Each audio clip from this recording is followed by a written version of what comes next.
Nalalapit ang eleksyon kabilang sa pinaka-tinututukan ng COMELEC ang kaayusan ng mga komunidad. Kaya naman nasa Maguindanao del Norte ngayon ang mga opisyal ng COMELEC para sa gaganaping Peace Covenant signing.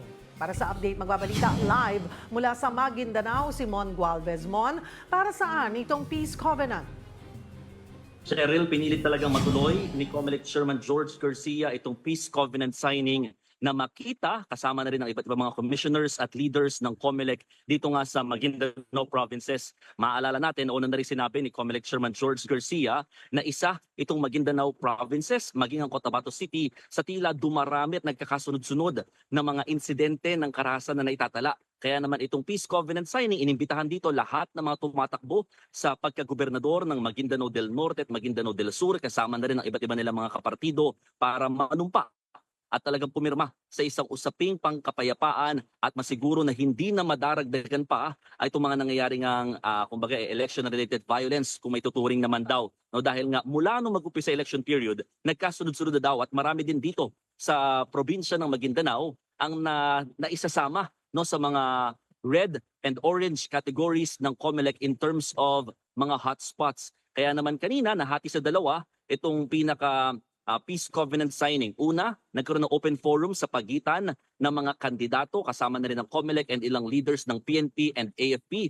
Habang pangalawa naman, yung mismong pag-commit nila ng pagsunod at pagtuloy dito sa pangkapayapaan nga na usapin at pagpirma nga dito nga sa covenant na sinasabi. Nagkaroon ng konting mga diskusyon dahil sa mga naitatalangang mga krimen or mga karahasan dito sa probinsya at nagkaroon din ng issue kung sino ang mga nasa likod nito, no? Bagay na ang sabi naman ng PNP patuloy pang iniimbestigahan itong mga insidente ng karahasang naitatala. Pangalawa, nagkaroon din ng mga issue na pinag-usapan gaya ng mga naglalabasang mga tarpaulins na nagke-create daw ng tensyon na maaaring nagkakaroon ng mga armed group dito sa kanilang mga bayan o munisipalidad.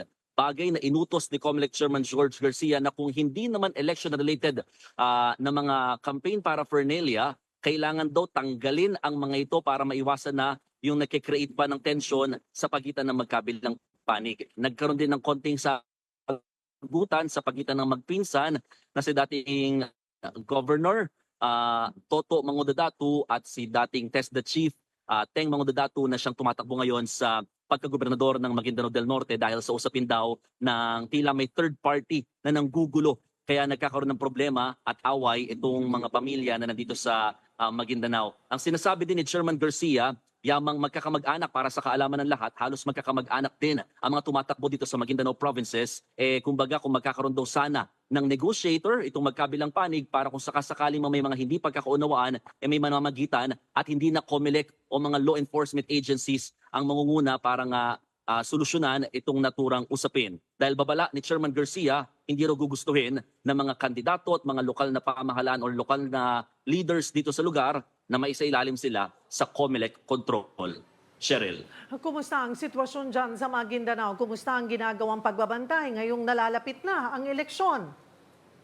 Mahigpit ang pagbabantay dito sa Maguindanao provinces, kaliwat kanan, yung mga na nakikita natin mga checkpoints na nadadaanan dahil nga bukod sa mga kumbaga talagang ito'y bahagi ng pag-check kung wala bang baril na naipupuslit, no? At syempre parte din ng COMELEC checkpoints, sinisiguro din talaga nagkakaroon ng mga presence din ng mga militar at mga armored truck din actually dito sa area para nga talagang masiguro na wala nang mangyayaring karahasan. Unfortunately, nito mga nakarang araw na nandito tayo, talagang patuloy na nadaragdagan yung mga bilang ng patayan dito sa lugar, bagay na ginagawan doon naman ng paraan ng mga law enforcement agencies, in particular ng PNP at ng Philippine Army.